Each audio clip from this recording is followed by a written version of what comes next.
Hailing from the Jersey Shore and raised as athletes, the Airey Bros have always shared a passion for physical culture, athletic performance, and human optimization, always striving to be the strongest versions of themselves, mentally, physically, spiritually, and emotionally. Along the way, they've met some pretty amazing humans and have had some pretty epic adventures. The intention of Airey Bros Radio is to showcase these amazing people and the impact that they've had on them, and to share tips, tricks, and hacks so that you can win each day, every day.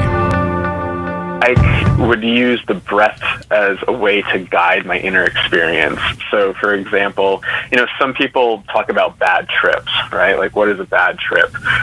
Well, we like to reframe what is a bad trip to a really difficult emotion or difficult experience. So if somebody was having a more, conscious experience with psychedelics, if they were setting up a space where they went in with an intention, maybe not more recreational, if somebody's using it like a concert or something like that, but a more intentional way of using these substances. And using your breath as a way to navigate the emotions and feelings that are coming up.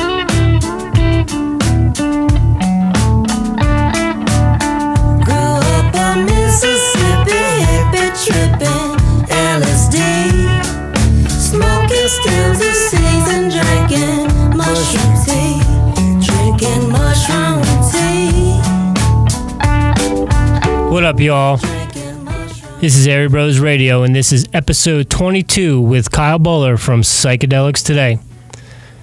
Jimmy, you excited as I am to bring this one to the people today? Yeah, I am super stoked to put this information out there, to put Kyle out there. We're about to educate the masses of Airey Bros Radio. We're about to turn it on its head, dude. Just everything we're about in an educational setting, using the proper terms, proper terminology, and someone who's super educated on the manner of psychedelics and how to use psychedelics to up your game, up your life, maybe get off pills or what have you. So, yeah, I am super stoked for today's podcast. How about you, Big Rich? Yeah, this is a great conversation, and we've been sitting on this one for a minute and just been chomping at the bit to bring it out and present it. We've got some crazy things that we do, and some people might not understand what we do, but we're trying to present information so that people smarter than us that are more well read and researched in these topics can shed the light on what they've got going on at Psychedelics Today. And Psychedelics Today is about educating people about the safety and the responsible use of psychedelics, but also the benefits, and there are many benefits that can come from it. There are some dangers for some people, and you definitely have to be aware of what you're doing and have to have intention with what you're doing. But I think Kyle and his partner Joe over at Psychedelics Today and their podcast and their workshops and their educational platforms are slowly but surely educating the masses. And this was a great conversation. We covered, we went really in depth on breathwork and the things that you can do with breathwork.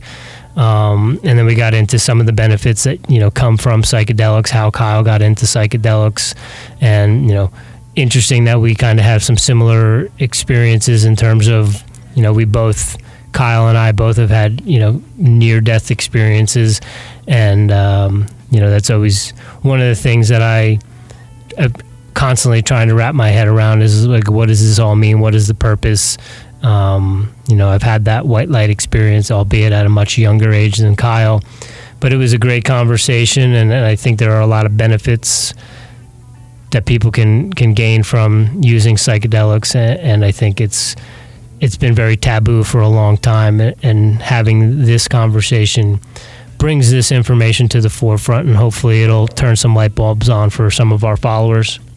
Yeah, and I also think being on a college campus here, it is part of our responsibility to educate the students on a college campus about harm reduction and all the backside of doing psychedelics. It's not just going to a party, going to a concert.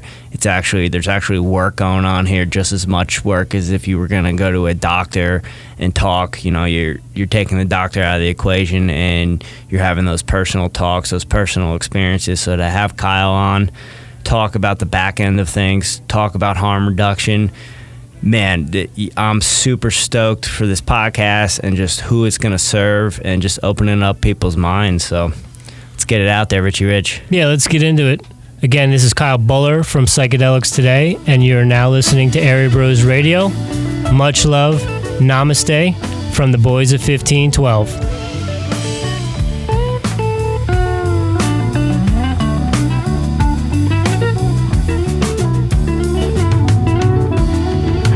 This is Kyle Buller from Psychedelics Today, and you're now listening to the Airey Brothers Radio. What do you guys got going on over at Psychedelics Today, and what is the mission, I guess, and what you guys are trying to do? Yeah, so Psychedelics Today is an education platform. Our main kind of education is through our podcast. I think we're, around 150, 175 episodes. I forget. Last time I looked on iTunes, it stops at 100. So I think we're well over that. And so our mission really began with Joe and I have similar breathwork teachers that we study with in Vermont. And this project really got started when we started chatting. Our teachers put us in contact and said, hey, you guys really need to just talk to each other. You guys have a lot of similar interests. You guys both like snowboarding and, this and that and in the breathwork space. So we connected, and I think Joe had some audio, and we had some other people that went to our teachers' workshops that captured audio, and we really wanted to kind of create an archive of breathwork and some of the work by Stanislav Grof, who's a Czechoslovakian American psychiatrist who is a pioneer in LSD research and is also one of the creators. He created this breathing technique called Holotropic Breathwork with his wife, Christina Grof, as well. And we wanted to just start to bring the conversation of holotropic breathwork back into the psychedelic space. And that was our original mission, was to just kind of bring Grof's work back in the conversation along with breathwork, because breathwork is this really interesting technique that fosters a non-ordinary state of consciousness and can be somewhat similar to the psychedelic state or experience. And we just found that it was really interesting that, when we go to these conferences, these psychedelic conferences, sometimes people would be interested in it and they didn't really talk about it. And we just thought that was really interesting because Stan was like a huge pioneer in doing LSD research back in the 50s and 60s, and LSD and psilocybin and some of these other psychedelic compounds. And so, our mission has shifted a little bit. It's mostly in the education space, and we're still focused on breathwork. Breathwork is definitely one part of our mission, is to be able to host breathwork trainings and events and to bring the conversation of breathwork back into this psychedelic space. And then also we teach, we have some online education in harm reduction and self-care and integration, and pretty much just kind of going over the whole psychedelic experience. There's been a lot of people becoming more interested in this topic, and people don't really know where to look. A lot of people that have been reaching out to us over the past year or so have gotten started on this journey by reading Michael Pollan's How to Change Your Mind. And, people are like, well, I just read this book and I don't really know what to do next, or I don't really know where to look. So, Psychedelics Today, we have a bunch of great resources, if you want to dive deeper into these conversations.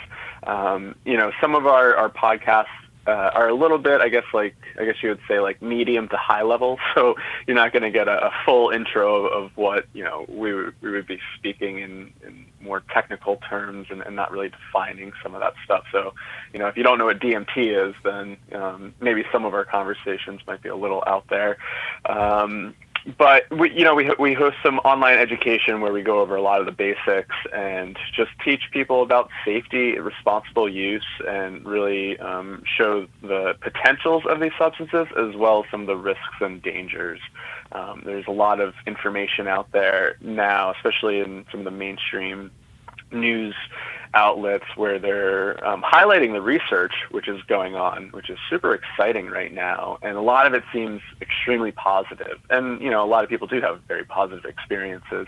But also, we have to be a little bit grounded when it comes to this topic and realize that, these substances aren't for everybody and there are potential risks and dangers involved. So, we just want to educate and try to change this really taboo topic because it does carry a lot of cultural stigma in our culture, especially LSD. It's very kind of, this cultural stigma that's still attached to it. So we want to try to change the landscape in that and just teach people about, harms, benefits, and kind of a good round of education.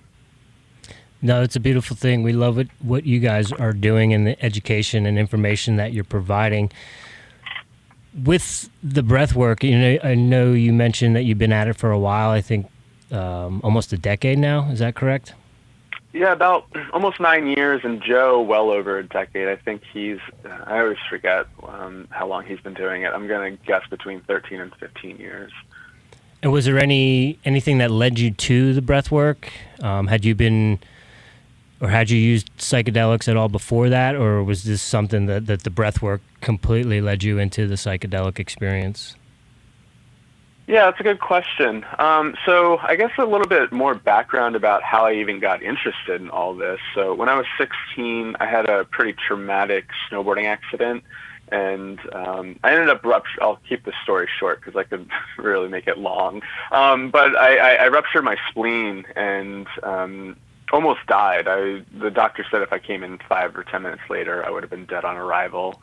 So I had massive internal bleeding, and I had this pretty profound near-death experience. And having such a profound kind of psycho-spiritual crisis at such a young age, kind of coming back and interacting with my peers and just going back to high school was really difficult. And I was really struggling with a lot of existential questions and, what happened, because there's a sense that I went somewhere during this experience. And, I just had a lot of questions and really was really just seeking for answers. And I fell into a pretty deep, existential despair, just really trying to figure out these big questions about life and death. And that led me to some self-experimenting around 18 or 19, and it was mostly just in the form of I wanted to escape because I was just dealing with such depressive thoughts and kind of a lot of suicide ideation as well, just because I think I was associating this experience with dying was really peaceful for me, and I kind of accepted it, and coming back here was really difficult. So I think the escaping, and I was tying death to a very peaceful state and kind of wanting to return to that at times. And so I stumbled across substances at around 18 or 19. I never really did anything in high school. I didn't really understand why people would use substances, because I think I was just on this high. I was like, oh my God, I'm alive. This is pretty amazing. Why do we need to alter our consciousness? And then, that high finally subsided. But I had a really profound experience with psilocybin, which is, or magic mushrooms, as most people know them as. And it really shifted. It helped me kind of reprocess my trauma and helped me kind of relive this near-death experience and helped me kind of contextualize what was going on during that time. And the experience just completely fascinated me, and it totally did a 180 on my life. I felt pretty directionless and really didn't know what I was doing. And then I had this experience, and I just became so interested in consciousness and the mind and wanting to explore these states. And, obviously what is life and death, and what is consciousness? What are we all doing here? And so that experience got me wanting to go back to school. And so, I took 4 years off after high school, and I found a program in Burlington, Vermont that had a transpersonal psychology program. And transpersonal psychology is a field, it's a discipline of psychology that incorporates a lot of spiritual experiences and experiences with non-ordinary states of consciousness. And one of the founding theorists was Stanislav Grof, who is this pioneer in psychedelic research. And so when I went to the school, I went in there wanting to study near-death experiences, consciousness, psychedelics, and everything, that kind of falls under that. And there was a 1-credit weekend workshop for holotropic breathwork, and I saw Stan's name on there, and I was already like a huge fan of his work, and I was like, I got to sign up for this.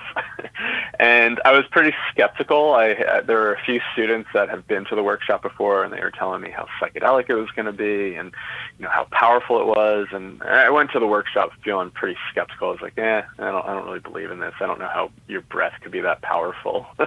And it was a very profound experience. And again, I think it helped me to process a lot of trauma that I was holding in my body from that near-death experience, like physical trauma, but also this deep emotional trauma that was in my body.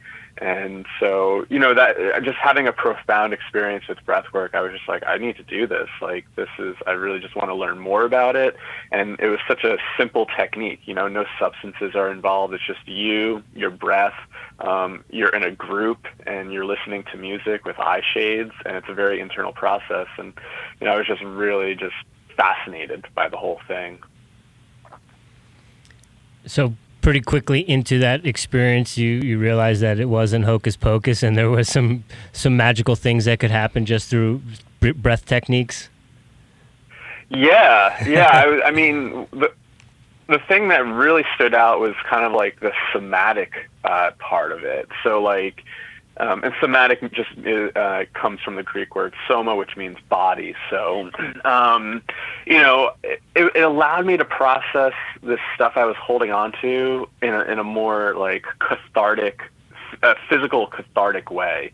And before, I was just really analytical in my mind, trying to process things. Like, our culture is very cerebral in our minds and very analytical at times. And to be able to like feel all this in my body. And when you think about trauma, I mean, one of the key symptoms of trauma is dissociation. And a lot of people that suffer from PTSD or any sort of trauma, it's pretty common to dissociate and not have a connection with your body.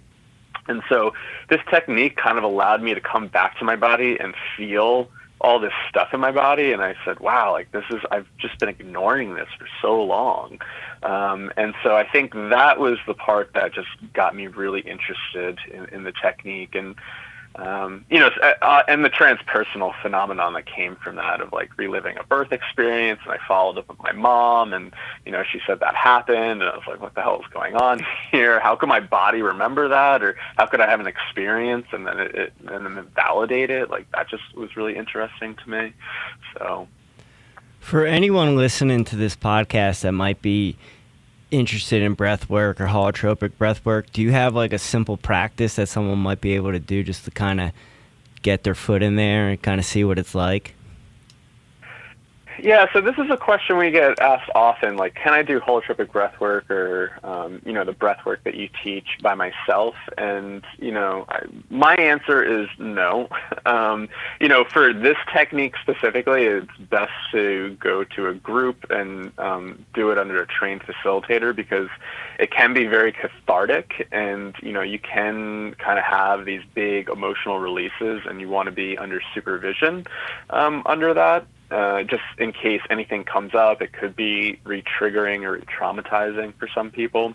So, but if you're interested in exploring, breath work and the power of doing any sort of breathing technique, there's a lot of different things that you can do just to kind of get a sense of like what it feels like to practice a breathing technique.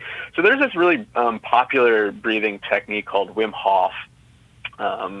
And I do it every once in a while, but it's 30 like deep, fast breaths into the belly. So you're not hyperventilating. Hyperventilation is more shallow breathing. So it's deep inhales into the belly and doing kind of 30 rounds of that. So it's like, and at the 30, you hold it for as long as you can, and then exhale.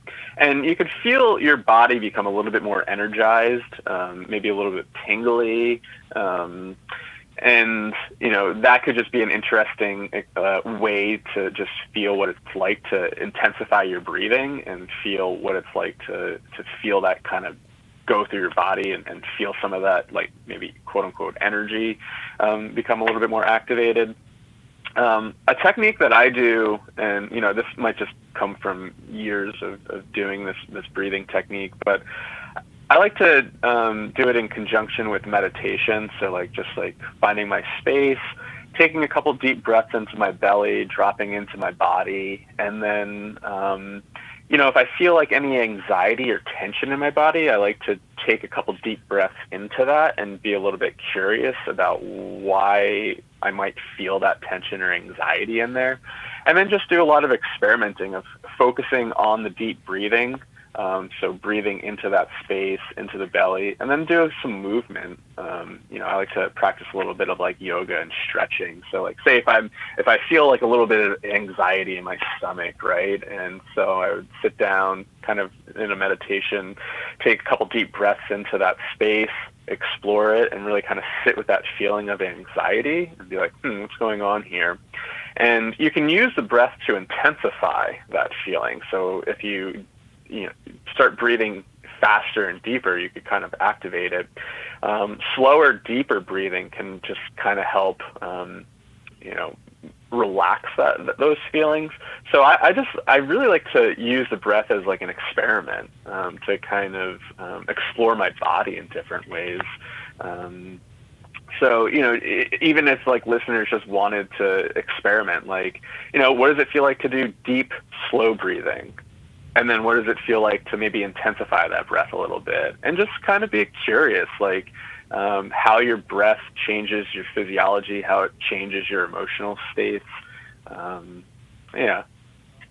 So do you have a daily practice, or does it vary day to day with your breath work? It varies day to day. Like, I think my daily practice is just a little bit of breath awareness and like becoming aware of my body. Like if I'm feeling like a little stiff, or like if I just becoming aware that my breathing's shallow, like I'll take a conscious moment to maybe drop my shoulders back and take a couple deep breaths to open that up. Like, if I'm just working a lot, I'm like hunched over, I'm like, okay, I feel a little anxious. I notice like my body is hunched over and I'm probably breathing really shallow. Can I actually just like take the time to open my chest up, take a couple deep, slow breaths into my belly, and just be with myself for a little bit? And so, for me, it's just really about breath awareness and just being in touch with that is my daily practice. And then another practice that I try to do daily, maybe I skip a day, depending on it, but it's kind of like that somatic breathwork that I was just describing. I would sit in some sort of meditation, drop into my body. If I feel any tensions, breathe into those spaces. Maybe sometimes I do a little bit of like self-massage. One part of our breathing technique, we include body work. And so I incorporate that into my practice. It's just like, if I feel a tension, say, again, in my stomach, maybe I'd place my hand on my stomach and take a couple deep breaths, and I'd be playing like, just light meditation music in the background, and just feel what it feels like to breathe into that tightness. And maybe, I'm applying a tiny little bit of pressure on it, or doing some self-massage and trying to like maybe break up some of that tension. So, so conscious breath awareness throughout the day, just being aware of how I'm breathing. And then, I have more of a somatic type of experience that I do before I go to bed. Just incorporates deep breathing and just kind of connecting with my body. Do you have any sort of breath practice or protocol that you use when you're using psychedelics? Yeah, it's another good question. A lot of people ask us if, do you take psychedelics and do something like holotropic breathwork? So the way that I view the breath is a vehicle, and psychedelics are a vehicle and a tool as well. And this is something I think engaging in holotropic breathwork has taught me, that like, throughout cultures, different cultures and societies had all these different tools and practices to foster these non-ordinary states of consciousness, whether that's a psychedelic, a plant medicine, breath work, physical pain, isolation. If you look at in like indigenous rites of passages, there's all sorts of techniques to access these non-ordinary states. And I guess having psychedelic experiences early on and then engaging in breathwork, like really kind of taught me that all these experiences are inside, but there's all these different ways of getting there. And so, in the psychedelic work, I would use the breath as a way to guide my inner experience. So, for example, some people talk about bad trips, right? Like, what is a bad trip? Well, we like to reframe what is a bad trip to a really difficult emotion or difficult experience.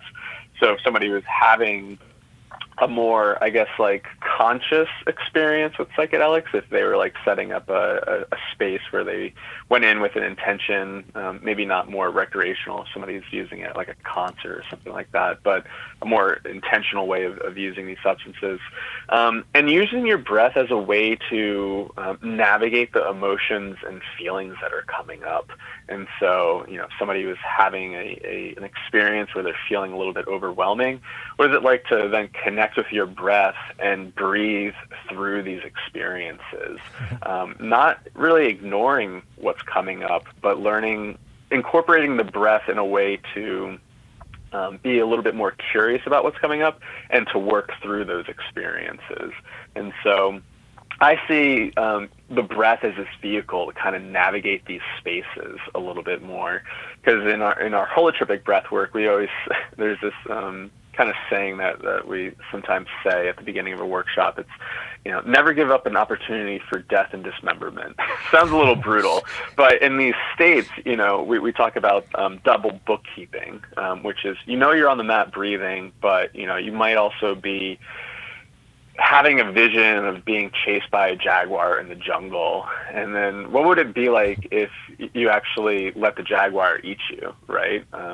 It's a classic kind of death and rebirth experience that some people can do. And even if you thought about that in sense of dreams, right? Like what happens if like you were having a dream of being chased and, something was coming towards you and, you wake up before that happens. But if in the dream, what would it be like if you could actually like let that thing unfold?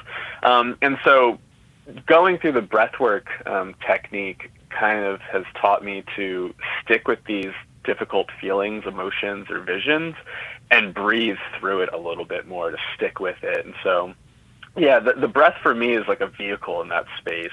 If something comes up, if I want to intensify the experience or maybe like go into it a little bit more, I would intensify my breathing.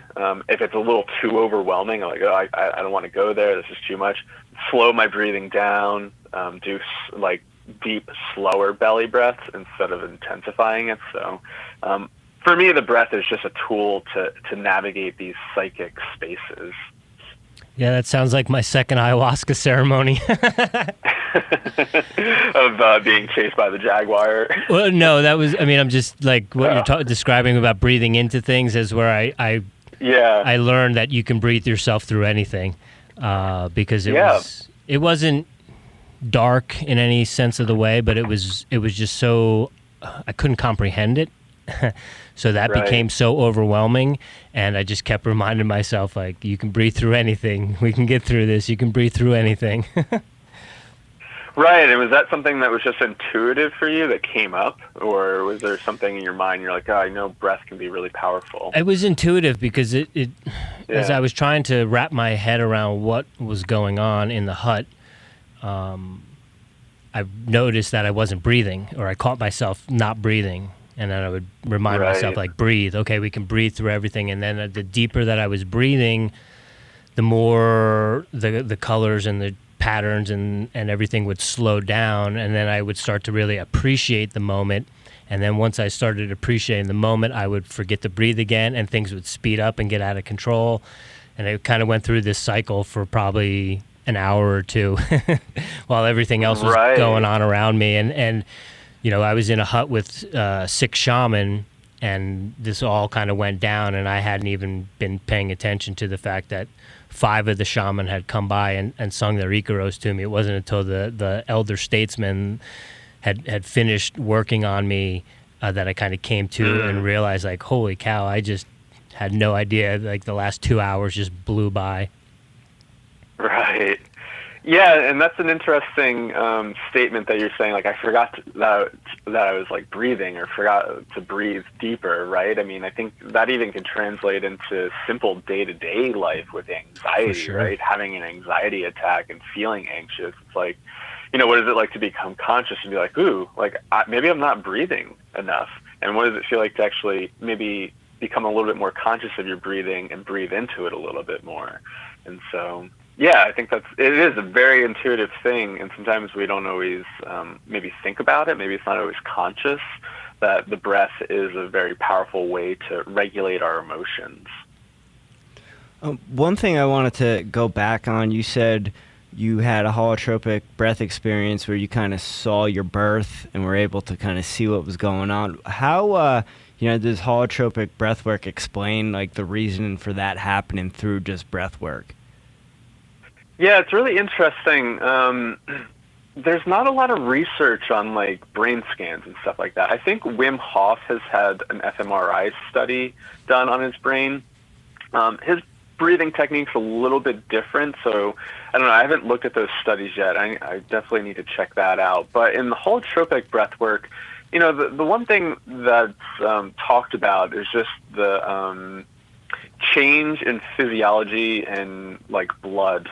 So the blood becomes a little bit more alkaline, and you're thinking you're bringing all this oxygen in and becoming super oxygenated.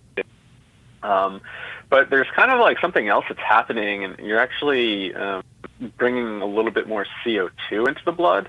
And so when you're exercising and moving and actually using a lot of that oxygen and breathing heavy, you're becoming more oxygenated. But when you're just sitting and doing this in a still kind of setting, your blood becomes a little bit more alkaline, and there's a little bit more CO2 buildup in the blood. And so, what does that do physiologically on the body and the brain? I don't know if we're really too sure, because there hasn't been enough like research in that area. So I don't know. It's a question like I always think about. I'm like, what's going on here, right? Like. Yeah. Maybe it's just too early to find out, since there hasn't been too much research done in that world. But I'd be interested in checking out some of the Wim Hof research and kind of following up on that and see what some of their conclusions are. But in the holotropic breathwork world, there's not too much discussion on like what's going on physiologically, besides like changes in blood alkalinity. But yeah, what is that doing to the brain, right?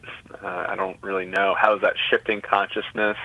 I guess from Stan's perspective is that, all these different tools are just ways to access these non-ordinary states, and tapping into this innate kind of inner wisdom, inner healer. And, as I said before, there's multiple different ways of getting there, whether that's through breathwork, psychedelic substances. If you look at certain indigenous rites, you had people sit in isolation. Think about like the allegory of the cave by Plato, just being in the cave in darkness, but there was fire going, like little fire things going on. But these non-ordinary states can happen through all sorts of different practices and techniques, and so. Yeah, it's the hard problem of consciousness at this point of like, what is consciousness? What's going on? Is the brain affecting any of this, or is consciousness just coming through us? They're hard questions to answer, I think. Yeah, it's interesting to I've done a couple breath workshops, and I wouldn't say I was skeptical. And I don't know if you're familiar with Troy Casey, but he has like a 5-10 minute kind of run through that he does. It's some Wim Hof, it's some Breath of Fire type stuff, and I kind of thought he was like over dramatically when he did some of his inhale holds and his exhale holds, where I thought he might have been faking like passing out or going into another right. dimension, until I really, the third or fourth time where I really got into it, and then almost fell on my face at the park. And realize, okay, yeah, you can definitely get yourself high just by tapping into some of these and really getting into it and working hard. Do you guys have any events on the schedule coming up, either where you're at or in Colorado or anything like that? Joe and I don't have anything on the books for Psychedelics Today. Through my other page, Setting Sun, I host smaller breathwork workshops around the New Jersey area from time to time. I'm trying to schedule some workshops around my area in northwestern New Jersey at the moment. So nothing on the books. I'm just trying to plan with some yoga studios. And then with Psychedelics Today, Joe and I are in the stages of planning some psychedelic harm reduction workshops as well as some breathwork workshops. But yeah, we're just still planning some things right now. All right. And how is it being in New Jersey covering these sorts of topics? We're in Denver in a time to be alive where we just decriminalized psilocybin mushrooms not too long ago. So we're living in a much different world than what we were living when we were back in New Jersey. So I'm just curious as to, you know, how that works in Jersey, or, you know, what are the conversations? Are they well received? Are you still getting those weird looks like we get from some of the people we talk with back home? Yeah, New Jersey is interesting. It almost feels like it's in the Stone Age. I mean, even in relation to Colorado and cannabis laws, I mean, New Jersey is just still struggling to pass any sort of law here, right? I mean, they're just starting to expand their medical program, and, you know, they're not even entertaining the idea of decriminalization, and, you know, that just even falls into drug policy stuff. And, you know, I think we're even still a year or two away from legalization. So, you know, sometimes I feel like New Jersey is a little bit behind in a lot of this stuff, and it was definitely a difficult transition for me to move back to this area after living in a very liberal, open-minded place such as like Burlington, Vermont. But, you know, I'm actually really surprised about some of the, you know, I get a lot of people that reach out that find my name on either the MAPS list, which is the Multidisciplinary Association for Psychedelic Studies. They have an integration list. My name's on there. And then sometimes people find us on Psychedelics Today. And, you know, there's like, hey, there's nothing going on around here, but I'm interested. And so it's interesting hosting breathwork workshops around the area, because to talk about my lineage of breathwork, and this isn't true for all forms of breathwork, but I'm in the lineage of like the holotropic breathwork, is Stan's clinical background is in psychedelic psychotherapy. And so, you know, I sometimes will skate around the issue or just mention it briefly when I do like a breathwork introduction. And I'm actually very surprised about the people that are interested, and a lot of people are becoming more interested. I mean, it's just amazing how much influence Michael Pollan has had. Yeah. And, you know, I think the last workshop I did was a few weeks ago, and I think at least like 4 people came up to me afterwards and said, I'm so interested in psychedelic psychotherapy. I read Michael Pollan's book. You know, there's been a few people in the past that said, you know, I've attended plant medicine ceremonies around here. And so I think it's just a very quiet community. And I think a lot of people are just, you know, are in the closet, I guess you would say, in a sense, and not really too sure where to look or who to reach out to. So, you know, the people are around.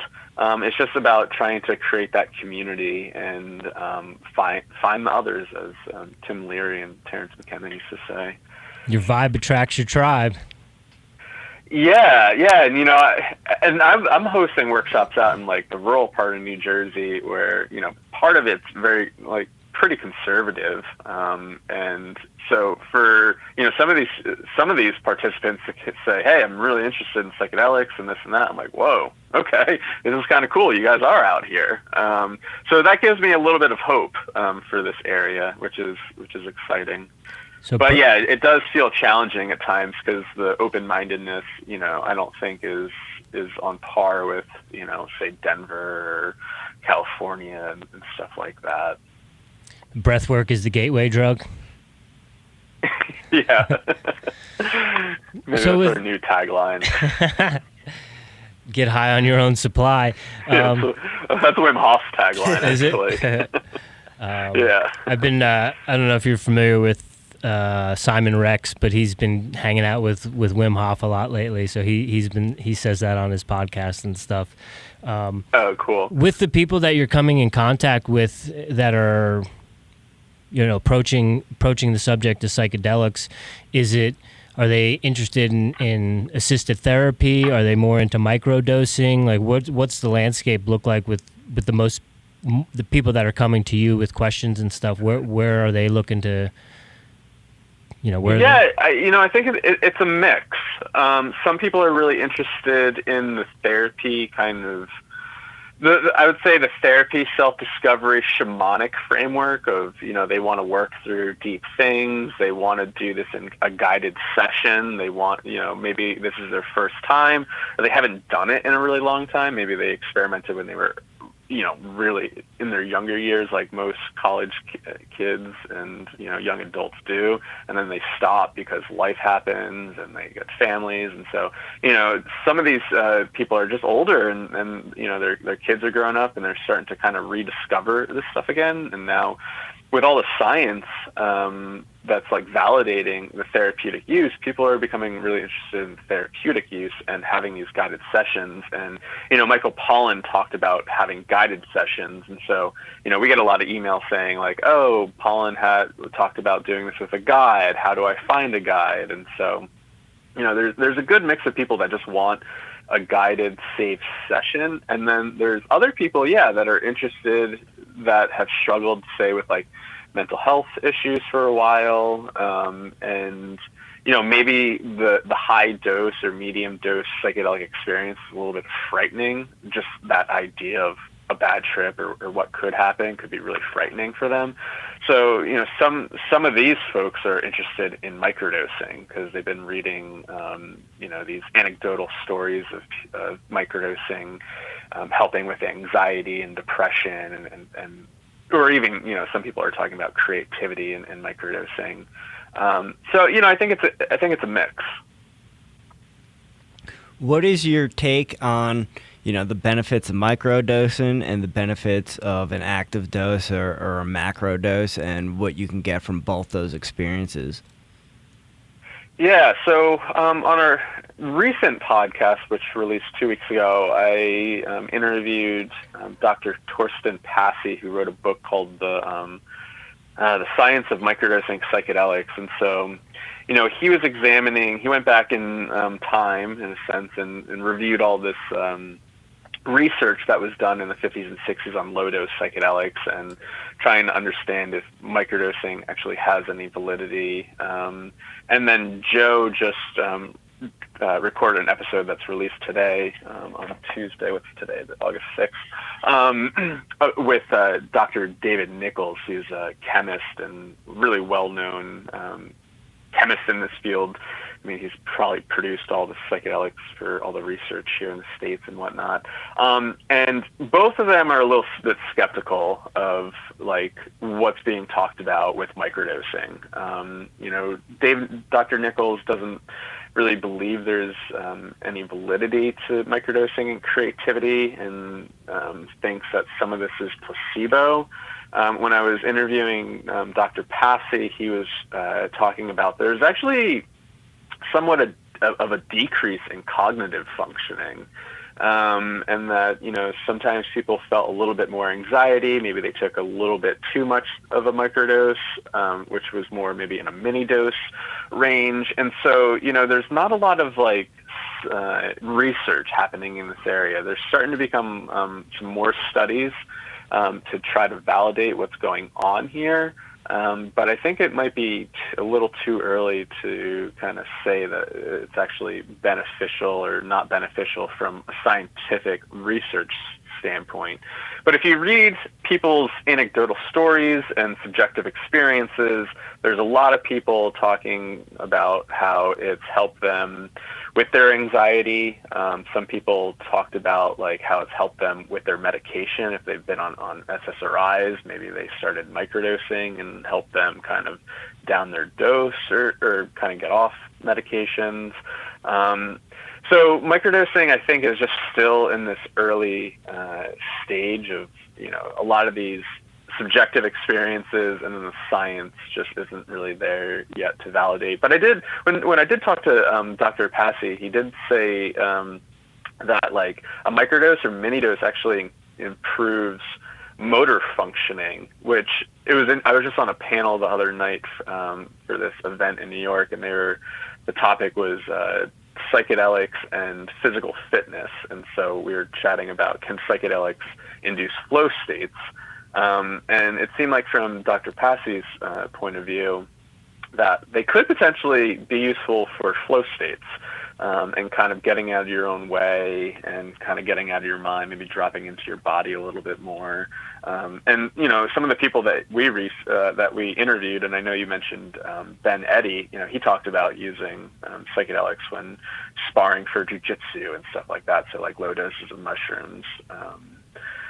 So yeah, it's definitely an interesting topic, and you know, I go back and forth about wanting to really take people's subjective experiences into consideration, and then also on the other side of, you know, what's science kind of telling us, or what is the research telling us, and the research pointing to that there's not too much going on. There's a study that came out of University of Chicago or somewhere in Chicago that kind of validated that, you know, it's not a placebo by saying that small doses of LSD can have certain effects on the body, which I think some of it was like increased pupil size and stuff like that. But, you know, that's not saying anything about increasing creativity. It's just saying that a small dose of a substance is having some sort of effect on your body.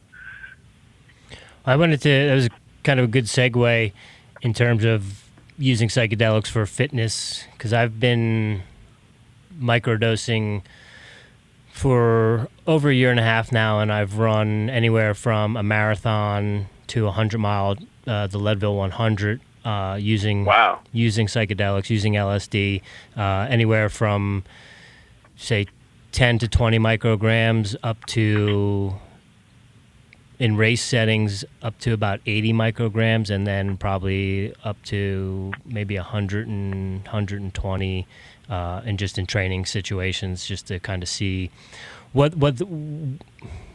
the performance enhancement stops, and then where it starts to get a little dicey, and you might need to just lay on the side of the trail and kind of melt into the ground. Yeah. Right. And so, you know, 75 to 80 is definitely very manageable in a road race situation. Where in a trail situation where you're going up and down mountains and the footing can be unstable with rocks and roots and stuff, I think, you know, although 100 is pretty fun when you're in just with out with your friends and you're doing it, in a race situation, I think it needs to be a much more closer to like a microdose, or maybe like an incremental feedings of it throughout the day, depending on the duration. But I've had a lot of success and can definitely attest to the fact that it can be a performance enhancing benefit. And I was speaking with someone from Runner's World, I believe, or Competitor Magazine, one of the two. And what is the definition of performance enhancement? Because I think a lot of times people associate performance enhancement with, you know, steroids or testosterone, and it's giving you the ability to recover and to train harder and to get back out there more. And my thought what I presented to her was, well, if I'm in this state and I appreciate the clouds more, or I feel like I can see the trees dancing and it's not windy, and all of a sudden I have a greater gratitude for what I'm doing and an appreciation for what I'm doing, or the fact that I have the ability to qualify for the Boston Marathon and run with 30,000 other people, and that changes my mood. Isn't that performance enhancement? You know, so that's yeah, this is the conversation we were having as well that night at that event, right? Yeah, that's interesting. What do you find from that experience? I guess you were describing it, but like, what type of benefits do you find from microdosing or taking a dose before running? Like, do you feel like more stamina? That appreciation, or is it kind of like that flow state to be able to disconnect from your normal mind, kind of drop into your body and just access a different state of consciousness that might help you focus on running a little bit more? No, it's definitely, you can definitely get into those flow-like states very quickly. It allows me to focus on my breath and be more in tune with that and more rhythmic with it, where I think a lot of times, you know, and I always encourage people, my clients, to nasal breathe as opposed to mouth breathing, because it regulates you, because you can only go so fast when you're nasal breathing versus getting into, going more anaerobic because you're breathing in and out of your mouth. So it allows me to be more methodical with my breathing, more rhythmic with my breathing, and then I've also been able to tap into my body, into my mechanics and my movement patterns, and how efficiently or inefficiently I'm moving. And all along the way, in a race situation, here's an example. In the Boston Marathon, you're kind of in the zone, you're in that flow, and for whatever reason, out of my peripheral, I saw a little girl on the side of the road with her family, and she had Twizzlers in her hands. She was handing them out to the runners, and I just happened to catch a guy run over and grab that Twizzler from that little girl, and that girl she jumped up and turned around. She was smiling, and she was looking for her parents because she was so excited. And I mean, now I have this girl is never going to forget that experience. That may lead to her wanting to run the Boston Marathon at some point in time, but she's always going to have this experience from the Boston Marathon. So in that flow state, that kind of snapped me out of it, but then I had this unbelievable great appreciation for what I was doing and the gratitude for what I was doing, and then I just had like this big shit-eating grin on my face for probably the next 23 miles because of this little thing that I saw. Yeah, that's awesome. That's a good story. Yeah, it's interesting when I was looking at some of Dr. Passey's research as well, and something I put on my slide, anywhere between like 5 and I think it was 20 micrograms of LSD also increased adrenaline. So I'm thinking even in that sense with like performance, like what happens when we do get these boosts of adrenaline with a substance? Does that help us like, maybe run a little bit faster or more distance? Does that help in any way? Could be, right? Absolutely. Well, here's an adrenaline piece to that Boston Marathon experience. They just finished the national anthem, and as they finished the national anthem, 2 F-15 fighter jets like buzzed overhead. Wow. Yeah. And so just the roar of the engines, and it was an overcast day, so my head shot up to see what it was, and as soon as they flew overhead, they disappeared into the clouds, and like that adrenaline was just, it was like, here we go, let's do this. Yeah, that's awesome.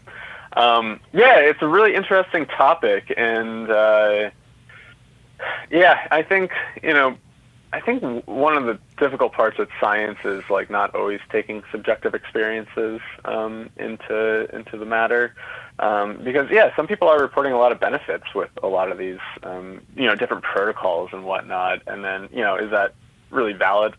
Could be, could not, right? And then I also realized we didn't touch on the other question that you asked about even macrodosing, right? And so it seems like the microdosing or small mini doses are more associated with like, these creative states, flow states, maybe paired up with exercise. Maybe it's like a regimen to try to balance your mental health. And then on the macro side, like a macro dose would be, I guess, more in that therapeutic space of really kind of going into the unconscious and doing a lot of depth-oriented work. And what type of effect can that have long-term, right? So, what if you're in more of a therapeutic setting? Like, say, we'll use what MAPS is doing with MDMA for PTSD. MDMA, some people might know that as ecstasy. Ecstasy might contain MDMA, but might contain a lot of other things. So MDMA is the main ingredient in that.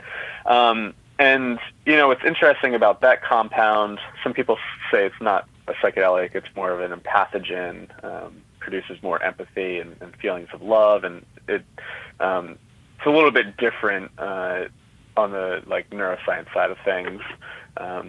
Binding to different receptors and whatnot. But, what's interesting about that is that, thinking about PTSD, right? Maybe microdosing could help with that. But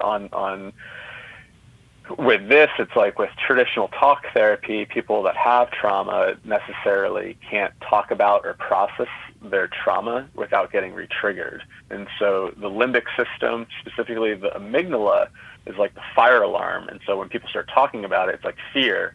And, you know, their body goes into a response, either like fight or flight. And it's like, I got to get out of here.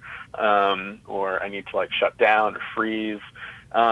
So what's interesting about like MDMA at a certain dose is that it helps decrease like blood flow to that part of the brain, and allows people to process their emotions and their experience without being activated with all this fear.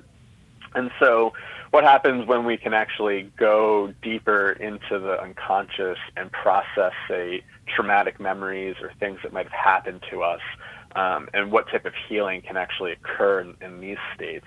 And I think that's where I find the most interest in these substances, is kind of like that prolonged healing effect that can happen from processing deep trauma or experiences in our body, because I think a lot of us don't realize that we carry a lot of this stuff around, even if we're not aware of it.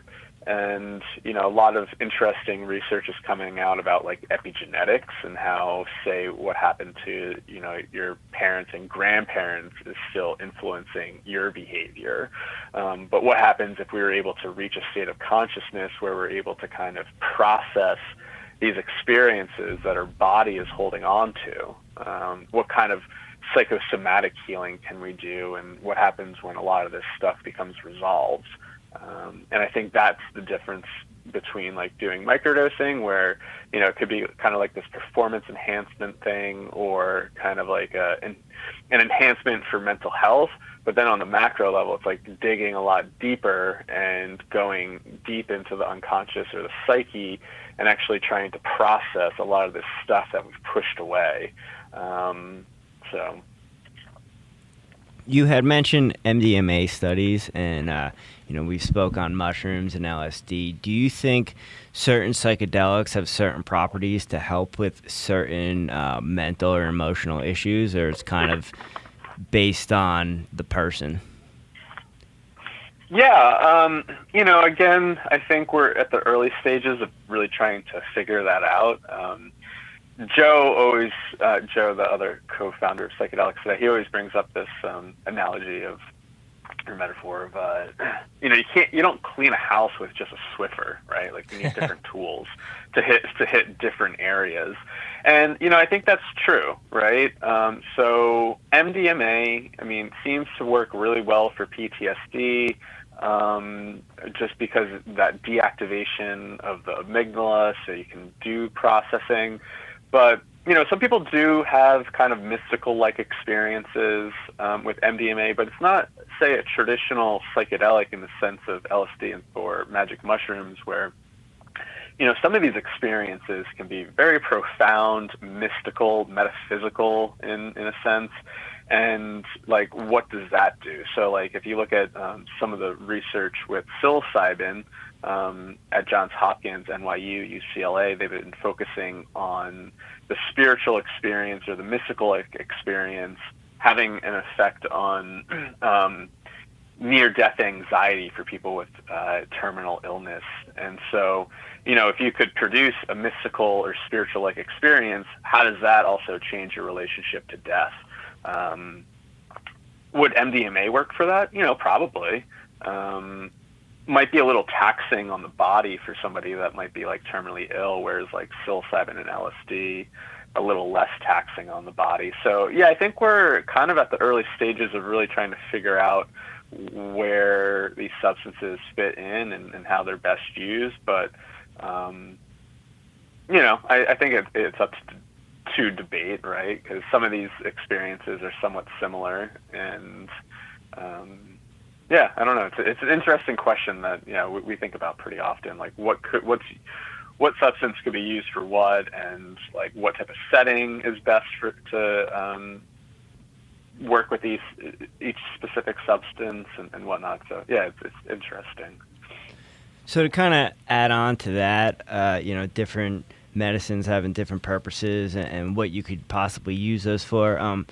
Being on a college campus, we had the honored to have a doctor in here that's working on an opioid study more in a clinical setting with not using psychedelics, obviously, not speaking on psychedelics. Just speak on, different people you've talked to, the benefits of, using psychedelics for opioid disorders.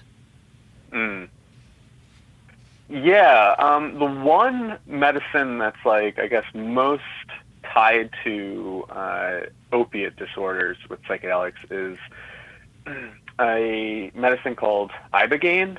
And ibogaine, I guess, is more of this kind of the semi-synthetic alkaloid that's used. It comes from a bush from Africa, the iboga bush, the root of it. And so the alkaloid in that root is ibogaine. And so that has been used to treat opiate disorders and other substance abuse disorders. And it's really interesting. I think, again, they're still doing a lot of research on it, but it does something physiologically to the brain where it like resets receptors, and sometimes people don't go through intense withdrawals. I mean, it's a very intense psychedelic experience. Some people say it could last up to like 12 to 14 hours, and then it also has a little bit higher risk with like cardiac issues. So if anybody has like any cardiovascular disease or anything like that, you have to be really careful with administrating that. But that one's tied mostly to opiate disorders. And, from some of the research that I've seen and just hearing about stories of people struggling with this and receiving an ibogaine treatment, people say it's just completely saved their life and turned their life around. So yeah, I think there's huge potential there. I know NYU is doing a study right now on MDMA and alcoholism. Obviously a little bit different, but I think they're in the early stages and haven't really released too much data on that study yet. But and I think there's another study with psilocybin and cocaine use. And Johns Hopkins did one for psilocybin and smoking cessation, and found that people that went through a psilocybin-assisted therapy model had definitely a decrease in smoking.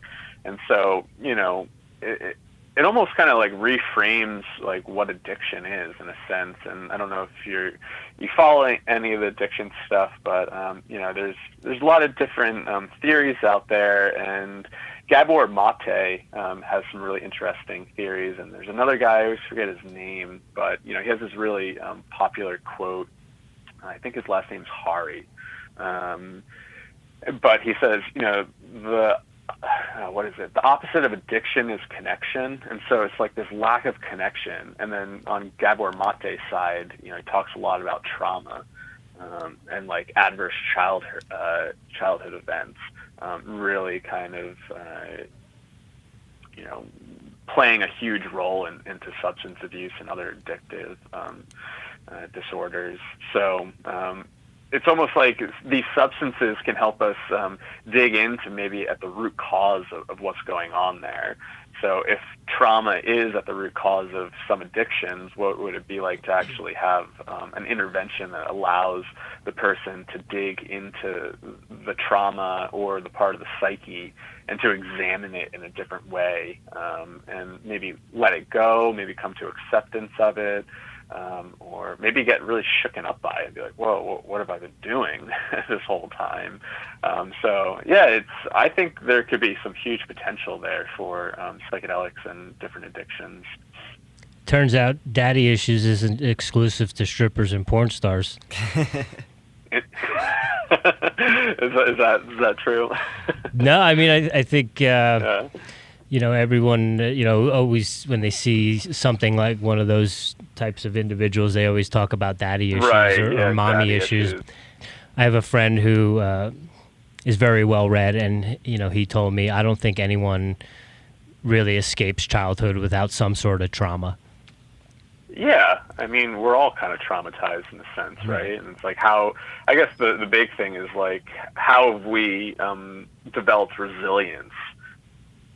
Some people develop resilience from trauma and they grow from it, and other times, depending on how severe it was or what was going on, maybe that resilience wasn't developed, and then that manifests into much larger issues.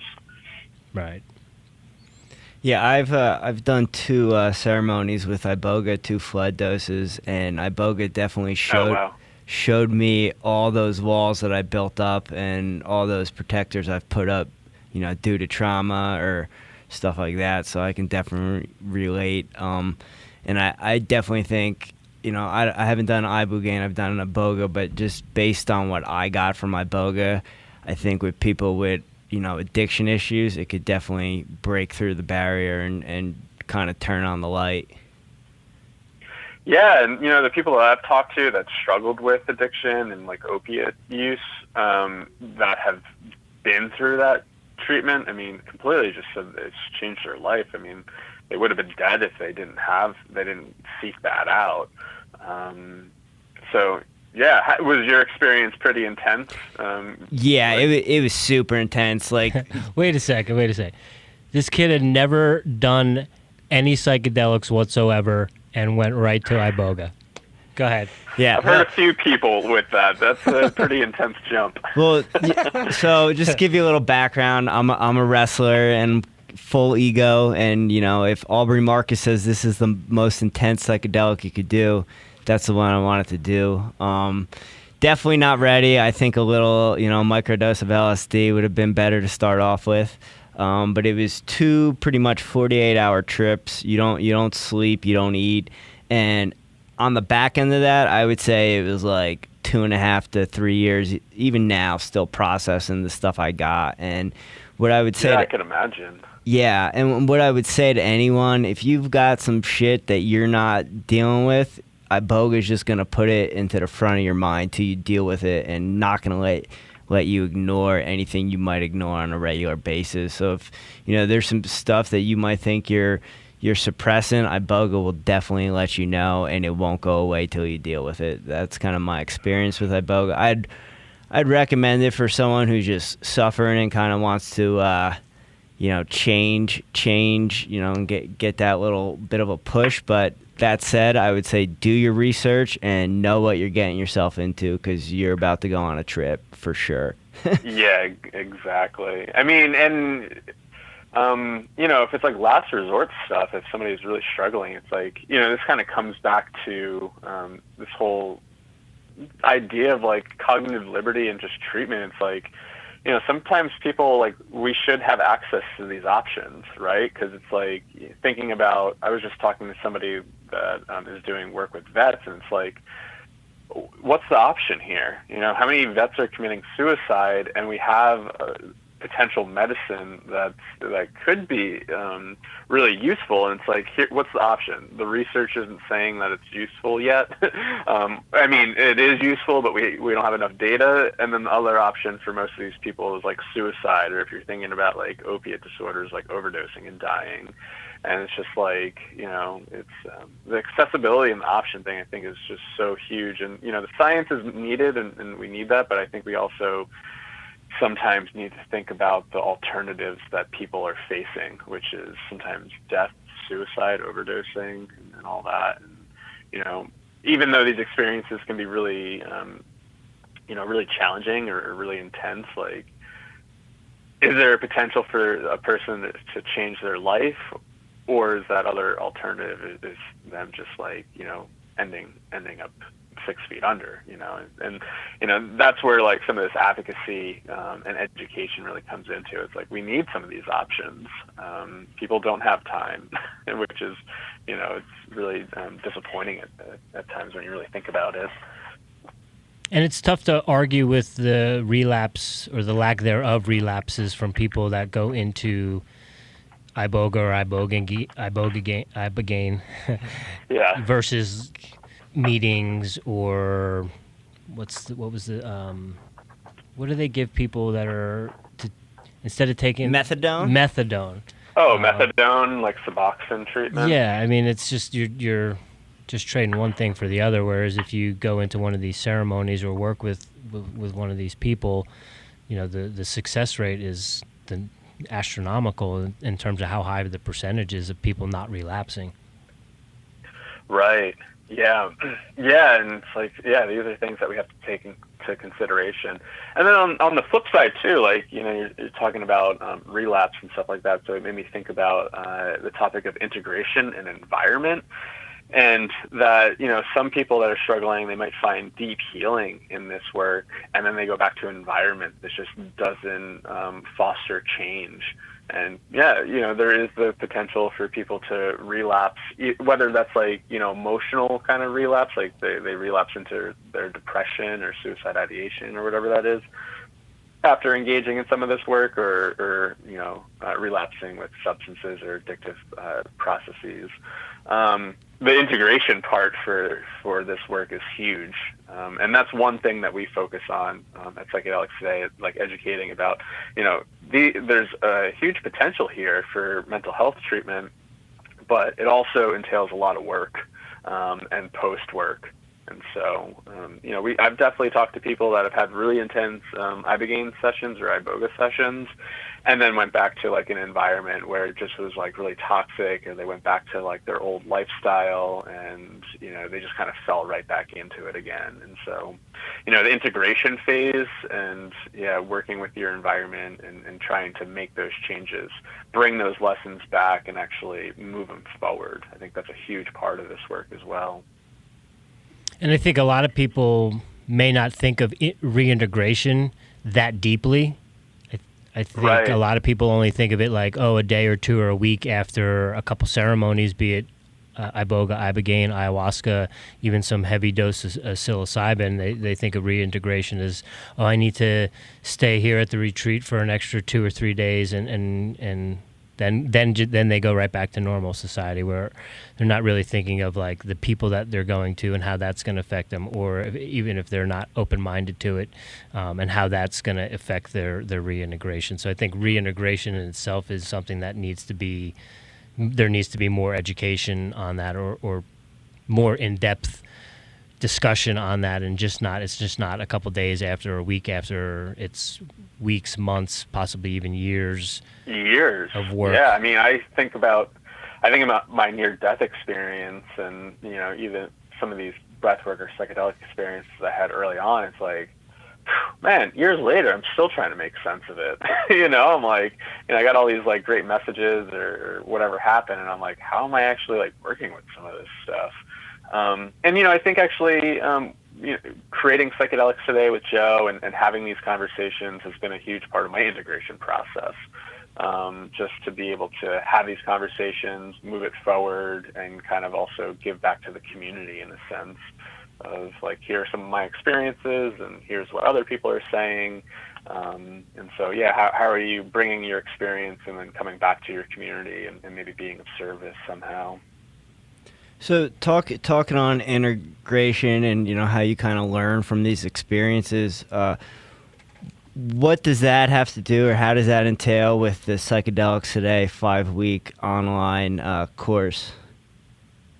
Oh, good question. Yeah, so, you know, this is integration has been, I guess, a huge focus of our work, and, you know, I think it really my focus has been on integration, as I mentioned, just from some of my experiences early on, and also this near-death experience of, we have these really profound experiences, and so what do we do with it? And I spent a lot of time in my early years, especially when I was doing my transpersonal psychology degree, of like trying to figure out like, what does this all mean, and what's going on here? And then something started shifting where I was like, do I actually care what any of this means? Like, how did it affect my life, and like, what am I doing with it? And so trying to stop figuring out like the mechanisms of action here of like, is this real? Is this all made up? Like, what was going on during my near-death experience? Is that just like physiological brain like reflexes, you know, like reflexes of the brain, like? And then I got to this point where I was like, well, like it really impacted my life, and, you know, there's something inside of me that wants to move it forward. And like, if I'm just so obsessed trying to figure it out, like, yeah, I guess you could move it forward that way by contributing to science and research, but there's just another part of me that just really wanted to do something else with all the energy. And so, you know, when you have these really profound experiences, and I think, the way people are writing about, like I had this one session and it completely like healed me and changed my life. You know, that happens sometimes, but I think people aren't always honest about the months and years following those sessions and a lot of the ups and downs and actually some of the actual work that they had to put in of making changes. And, you know, say like you have this really profound psychedelic experience and then, as I mentioned, you know, you come back to a toxic environment that's just not supportive of your growth. And so how are you implementing these big visions or these big like downloads that you got of like, I figured out what life is all about and what's important to me. And then you come back to an environment where it's like, it's so hard to actually implement those changes. And so, you know, I don't think change really happens unless we start actually working towards that. And so that was like a big focus of mine, and decided to tie it all into a course that we created, I guess, about 2 years ago. And it was called Navigating Psychedelics, Lessons on Self-Care and Integration. And I was also helping out MAPS with their integration list. So I was just having a lot of conversations about integration. And so, but the psychedelic, this was like at the beginning before it started becoming like somewhat of a trend. And I was like, we just should create a course and get a lot of different perspectives on different experts' opinions on what integration means and how people are approaching integration. And so we put together a course that goes from like harm reduction, preparation, safety, navigating the psychedelic experience, and then a whole other part of it is about integrating your experience. How do you bring these experiences into your daily life, embodying it, and you know, making some changes and learning how to move whatever came through you forward into your daily life. And so that's a pre-recorded course. Anybody can sign up for it anytime, take it on their own pace. And the 5-week part came in where I was like, you know, I think it's nice to be able to connect with people. And so we started to incorporate these live meetups in conjunction with the course. So we've been offering online education with the pre-recorded, but then also 5 weeks of meetup time virtually on Zoom to have a classroom discussion about this. And we've been running like different models for this course. You know, the first course that we ran like really focused on people that were having difficulty integrating and, you know, maybe working through some sort of like integration project, right? If you had like a really big vision and really not knowing what to do with it, like trying to break it down and maybe create some sort of integration project, whether that's a poem, piece of art. And now it's kind of shifted into just educating people around the topic and, you know, kind of more psycho-ed. And then we also have another program for clinicians and therapists, and that one is doing really well, and a really big focus is ours too, where, you know, we a lot of clinicians and therapists and professionals are reaching out of like, how do I get into this space? Or like I have clients that are coming to me disclosing their psychedelic use or they want to try this stuff. So how do I navigate it? So, you know, we've taken our core curriculum, added to it as well, and that's more clinically focused to have these discussions about, if you are a professional, how do you navigate this space? How could you implement some integration techniques into your practice if you do have clients coming in talking about their experiences, how to support them? So that's a main focus of ours right now is in this education of providing these online supported courses to, you know, different populations and different topics. I'm curious about the clinicians and the therapists. Are you seeing more of a concentration coming from places like California or here in Denver and Colorado, or is it across the board? Curiosity. Yeah, there's a few people from Europe. I mean, right now, I think it also, like, the way that we run the course depends on the time. So the course is run at night around 7 p.m. Eastern time. And so, you know, I've had people from the UK reach out wanting to involve in this course. We've had a lot of therapists and clinicians from California, and definitely the Denver and Boulder area. But, you know, there's people that have chimed in from Canada and other different parts of the state, New York, I think Minnesota, Washington State, and then outside of our clinician course, I mean, we've had people from even different countries, like Australia. I think somebody was in maybe New Zealand. So yeah, it's kind of all over the place. But there is a decent amount of people from the California and Colorado area that do join our course, but really all over the place. We've touched on some different experiences from some different substances. One thing we haven't touched on yet, I'm just curious about what your thoughts and takes are, is ketamine-assisted therapy.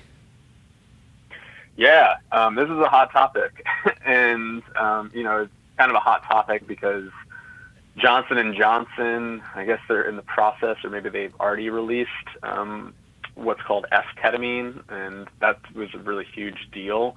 And so, I think prescribers can prescribe this form of ketamine in therapy.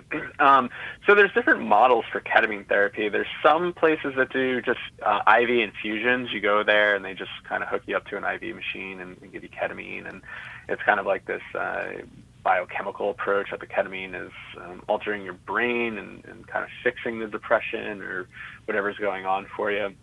Then there's ketamine-assisted psychotherapy, where there's practitioners using ketamine in conjunction with therapy. And so, this is a really interesting topic, and we actually end up talking about it a lot. We had a Navigating Psychedelics for Physicians course where, ironically, we just ended up talking about ketamine a whole bunch because it's interesting. Ketamine is a Schedule III substance. People have been prescribing it off-label. Usually, what ketamine is a dissociative anesthetic.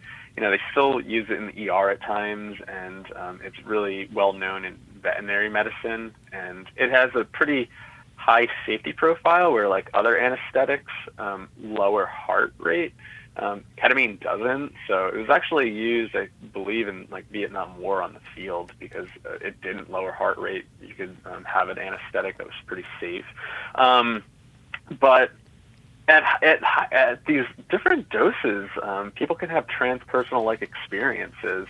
And so here's a medicine that is accessible now as a psychedelic therapy. And so, we get a lot of questions on, how do I get involved? And actually, ketamine is a place where some people can get started providing, a psychedelic therapy. And so, it's interesting. I had a session with a psychiatrist, and it was really interesting. It allowed me to kind of work through my thoughts differently and kind of process things. And, it was in a dose where I wasn't too dissociated, and I wasn't having this traditional, sometimes people talk about like the K-hole, but I was using it in a way where it was like talk therapy. I was on a couch with eye shades, listening to music, and I had a lot of memories and different themes come up, and I started remembering a lot of dreams that I had, and all these themes that were interconnected from all these dreams. And the therapist was there beside me, and I was just chatting with the person and just kind of working through whatever was coming up.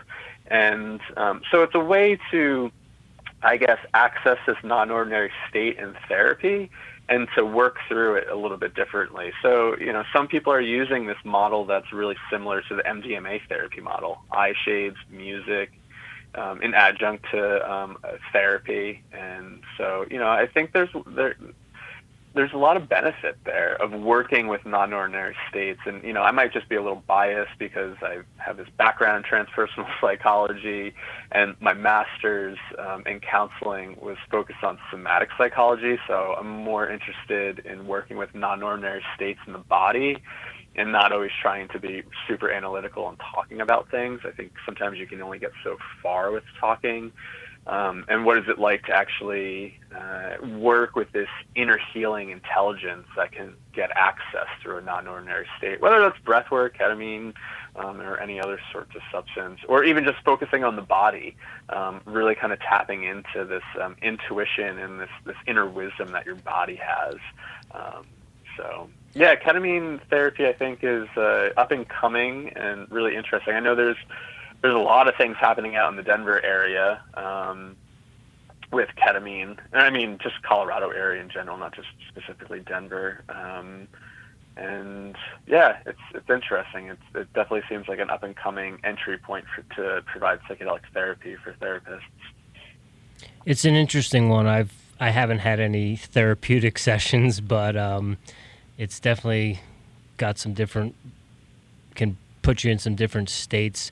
But I think with all of this, like you were saying, it goes back to whether it's breath work or some of these different medicines, it's tapping into or getting reconnected to the human experience and to your body. And in this day and age, we are so disconnected from our bodies or being in tune with our body, be it because of screen time, social media, or poor nutritional practices and habits.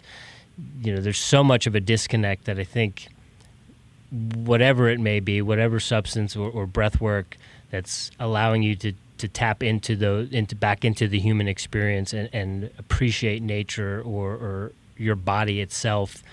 These are all good, amazing things that the more education that's out there, the more of this taboo that we can, kind of wipe off the board. And when my mom's reading Michael Pollan's book, what by any means necessary, whatever we have to do to, she may not listen to us, but she knows who Michael Pollan is, and she's going to devour that book. And I think that's a beautiful thing. And directing people to your site is another way to educate these people. Do you have any other recommendations that people should look into other than, say, Michael Pollan's book? Any other, I know James Fadiman has a great book out there as well. Are there any resources that you recommend for people that are trying to, dip their toe in a little bit, or at the very least try to understand what their two hippie sons might be doing on a regular basis?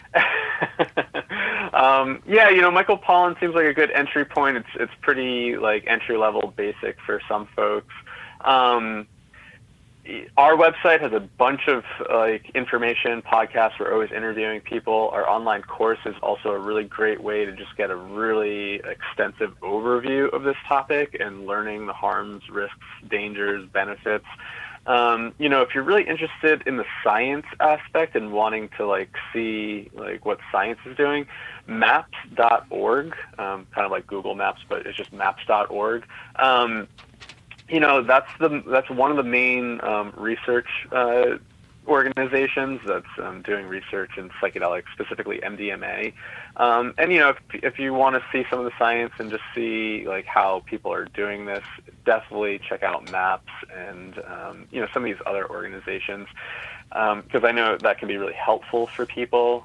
If you're interested in just learning about I don't know. We always refer people to a site called Airey. It's just a really great drug archive or substance archive that just has a lot of different information, from trip reports to dosing information, and that's EROWID.org.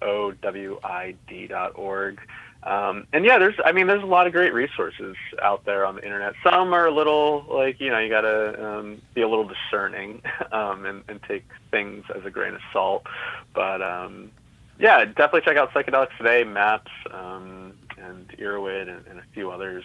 There's something else I was going to say, but it slipped my mind. I know. You were talking about being disconnected from the body, and that was something I chatted about not too long ago. It was either at that event that I was just at or some other place. Maybe it was on another podcast. And, psychedelics have this weird taboo, or maybe not that weird. I mean, there's a reason why they're taboo. And there's a lot of stigma around there. And just, I guess, working with non-ordinary states in general is kind of quote-unquote weird or woo-woo or strange. And, I've just really encouraged people to explore this topic with an open mind and see what some of the research is saying. And also, this whole point about connecting with ourselves. A lot of exercise and diet trends, say we are connected to our body, right? Like a lot of people like exercise, yoga, being on diet trends, thinking about their body. But it's also what's our connection with our body in a different way of like actually tapping into this inner experience. And that's different, is something that we're disconnected to. And I think that plays a role in some of the stigma in saying, oh, it's weird to like go into our emotions or go into our feelings or have an experience like this. Like, that's just weird. Why would I do that? Why would I want to engage in this work? And, you know, when I really think about it, it's like, this is the core of what being human is. I mean, if you look at all sorts of cultures from around the world, they always had either rites or some sort of practice to tune into our bodies and tune into like this you know, I even come back to relationship, right? Like tune into our relationship with our body, tune into the relationship with the world around us, to you know, the universe, whatever you want to call that, whether that's God or this or that. But it's really about cultivating a relationship with yourself. And I think that's what a lot of this work is about, is becoming a little bit more curious about who you are and what you're doing here. And I guess that could be weird for some people, but I mean, at the core of it, it's like, this is what being human is, right? It's like, we're here. What are we doing here? And how can I develop a relationship with myself and what I am doing here? And some of these techniques just allow us to develop a little bit of a deeper relationship with ourselves. And yeah, so I just really encourage people to be a little bit more curious about yourself and your own story. I think you just hit it on the head, that connecting to yourself. I think that's why I'm so drawn to psychedelic medicines, is that connection and kind of like rediscovering an old friend with, you know, you can kind of wash away some of the walls you put up, you know, and see, you know, how disconnected you are from yourself and the ability to get back to that connection. So I can definitely relate with what you just said. You had just mentioned, you know, some really good resources, and I think your podcast is a great resource, especially for people like myself who are more listeners than readers. So if someone is just listening to this podcast and finding out about Psychedelics Today for the first time, give us like 3 or 5 of your favorite podcasts that you've had with guests and, you know, you suggest people should go listen to. Ooh, that's a tough question. Man, I'm going to have to just browse my archive really quick. Let's see. I actually really liked a few episodes recently that we put out. This is in the Breaking Convention series on our site. One was with Dr. David Luke, where we talked about transpersonal and eco-psychology, so talking about, like, you know, these transpersonal states, why they're important, kind of navigating some of that. Another one with a doctor named Sam Gandy, and talking about psychedelics and our connection with nature. And so, you know, connecting with ourselves, also connecting with nature. We kind of get into a little bit about, you know, technology and how, you know, that can also really connect us, but also disconnect us at the same time. Another recent episode that I really enjoyed was, I mean, I enjoyed all of them for anybody that was on our show, maybe listening. Ito Cohen, Dr. Ito Cohen, and this one was about integration. So if anybody's really interested in integration and what does it mean to move these experiences forward, I really enjoyed that chat with Dr. Cohen, because that's obviously been a huge topic. If anybody's actually interested in ketamine research and ketamine therapy, we had some really great conversations with Dr. Raquel Bennett and Veronica Gold. Veronica Gold, I get into talking about the different methods of ketamine-assisted therapy, the difference between IV therapy versus the ketamine-assisted psychotherapy. So if anybody's actually, ketamine's available right now, I might be interested in that. Our episode with Veronica Gold's actually a really great conversation. And if you want to get really weird, and if you've had, say, a DMT experience and want to get, I guess, kind of metaphysical, Dr. Andrew Gallimore accessing, the episode's called Accessing High Dimensional Intelligence Through DMT. And so that one gets a little strange about entities and whatnot. So, it's, yeah.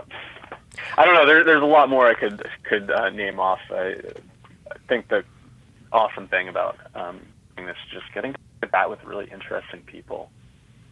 Yeah, it's a beautiful thing. I mean, we've been listening for a while, and now to have you on is pretty awesome. Just through the powers of social media, what you can do just by putting things out there and connecting and educating people. Quick little side note: we were at a Rise Festival on Sunday, and it started to get dark. And we were with Drew McManus from Satsong, and he's like, "Now is the time when it starts to get weird." He's like, "Can you smell them?" He's like, "Can you smell the mothballs?" And I was like, and so I smelt it, and instantly there's something in that smell that, come to find out, is vape DMT. But there was something in that smell, that sensory triggered what. I don't know if I smelt it during my ayahuasca ceremonies but it was almost like an instant connection. As soon as he said that it was vape DMT, it like brought my mind back into ceremony, and something very weird, because I've never had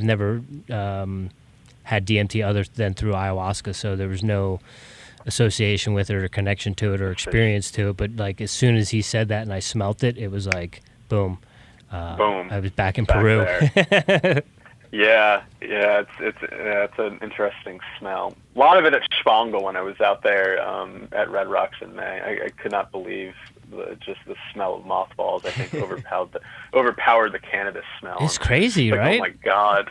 Yeah, I was like, oh my god! I did not expect this much DMT at a show. No, we were walking back to our car to leave, and I turned to my brother and I said, "Are there really that many people vaping DMT right now?" Yeah, this is why we're kind of also in the harm reduction space of like, is this the best place to do that? No. Maybe, but I mean, I saw people sitting down on the ground, maybe having bad experiences, and I think there definitely needs to be a lot of education in that space as well. Yeah, you can't be messing it up for the rest of us. Well, Kyle, we really appreciate you coming on today and giving us your time. We're very grateful and appreciate you. Other than Psychedelics Today, the other your site is Setting Sun Wellness, correct? Yeah, settingsunwellness.com. I'm also on Instagram, Twitter, and all that stuff for both Psychedelics Today and Setting Sun. So yeah, you can check me out there.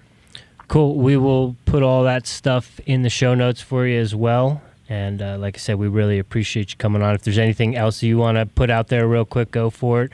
But otherwise, thank you very much from the Airey brothers. We really appreciate your time, your knowledge, and the education that you're putting out there for everyone. Awesome. Yeah, I mean, I just want to say thank you for the invitation and for inviting me on, and also being a listener and supporter of Psychedelics Today. So I really appreciate this opportunity and to get to chat with you both. So thanks so much. Cool. Thank you very much, Kyle. You have a good rest of your day. Cool. Thanks, man. Take you care. too. You guys too. Thanks, Kyle. Appreciate you. All right. We'll talk soon. Take care. Bye. Bye. Yo. Yo. That was amazing. Dude, that was great. And, just to kind of start it with the breath work, kind of show the segue of breathwork into psychedelics, and kind of get hip to the holotropic breathwork, because that's something I've always been interested in. And the book's at the house, bro. The book's at the house. Every time I feel like I just need to go to a clinician or someone who does that. Well, I got those practice. Too. I've been to them here in Denver. They put them on. It's not holotropic, but it's very similar, hyperventilation type practices. And yeah, I mean, whether Wim Hof says it, Simon Rex says it, Troy Casey says it, you can get high on your own supply. And I always, watching Troy Casey do it and seeing him kind of like convulse a little bit or like fall forward, I just was kind of like, all right, you're just trying to sell it. But after a couple sessions of doing that, you can really go to some outer place spaces, which is pretty amazing, without any medicine, psychedelics, whatever you want to call them. That's cool that we tapped into that and talked about that. And that's a great gateway. I was joking saying that it was a gateway drug, but it is, though. It's I think you know, for someone like maybe like Lorraine or the sisters, where, you know, I pull out a vial, they're going to freak out and, you know, do their thing, whereas we might be able to get them to sit in a circle and get them to hyperventilate, and, you know, they might think that's a little too woo-woo too, but it's a way to, in addition to like Michael Pollan's book, which I think, you know, we've seen, just introducing her to Graham Hancock, and not just with her, but other people who I've come in contact with, that the topic comes up or is approached because of something they've seen with us or on my profile, and then they're like, oh, I just read Michael Pollan's book. Can we talk more about this? So, man, just blown away by the guests that we've been having on here. It's the beat goes on and the cream is rising to the top. So we got another one we got to prep for here in a little bit coming in. I'm super stoked for this next one, and not that super stoked to have Kyle on, just the education. I think it's the more education we can put out there, the better. Well, and I just think being able to talk to people like that too, because, you know, obviously this space is something that we are very interested in. This is a space that, you know, I wouldn't say devote our lives to, but it has a big part of who we are. So when we can talk to people who are educated on it, who are talking to the people in the fields, and get the knowledge and give it back to the Dog Pound, give it back to the Airey Bros Radio's fans, you know, that's why we're doing this, right? To kind of show people what we're about and educate them on the fact that we're not just out here tripping out. It's more of a personal connection. Exactly. That's what I was going to add on to that, is that it isn't just us, oh, you guys just like to be fucked up or whatever. No, there's work that's being done here, and it's not a daily thing. It's not sometimes even something that goes on not even monthly, in a weekly or monthly sometimes, but and it's definitely not just getting blasted and trying to go around and function throughout your day. Everything is with an intention and with a purpose, and I think that's the biggest thing, whether it's, you know, the daily challenge, whether it's before you eat your meal, you know, the hydration that you put in your body in the morning, like everything, as we've talked, and it keeps reoccurring, is like that intention or that daily practice, and putting purpose behind everything you're doing. And, you know, just like there's a purpose to why I might only eat plants on certain days, there's a purpose to why I might, and an intention behind why I may take a psychedelic and go run the Boston Marathon. Yeah, and I also think as we talk to these different influencers on different platforms, it all goes back to everyone's kind of saying the same thing. Everyone has a daily practice. Everyone is putting some sort of intention or some sort of prayer out there before they do things that help them connect. And it might be in different platforms in different areas, but it's all the same thing, that, you know, these high performers or these people who are at the top of their industry, they're all kind of doing the same things, and it's interesting to hear. It's interesting to hear, and it's, at the end of the day, it comes back to getting reconnected with your body and who you are and the human experience, and remembering that you are your own science experiment each and every single day. And everything that you put into your body or come in contact with has an effect on that human experience, whether it's staring at a screen all day, whether it's looking at social media, whether it's drinking alcohol, you know, eating gluten, eating sugar. Like, those things are just as harmful, if not more harmful, than, say, taking a psychedelic on a Wednesday afternoon or a Tuesday morning to come in to do a podcast. You know, like, why don't you share, bro? I fucking shared yesterday out of the kindness of my heart. You didn't tell me. I like to be on the same wavelength. You didn't tell me the wavelength. Maybe I got to run home real quick. I mean, whatever, dude. I gave you stuff yesterday. Yeah, but I didn't want to be the one on his own. I like to be on the same wavelength. Yeah, you're always on your own. No way. I don't listen. Jimmy, I don't one like way. being on my own when I'm around you, because you make me feel like shit. Jimmy, one way. You the other day were on your own, and you were bragging and bragging. I wasn't on my own.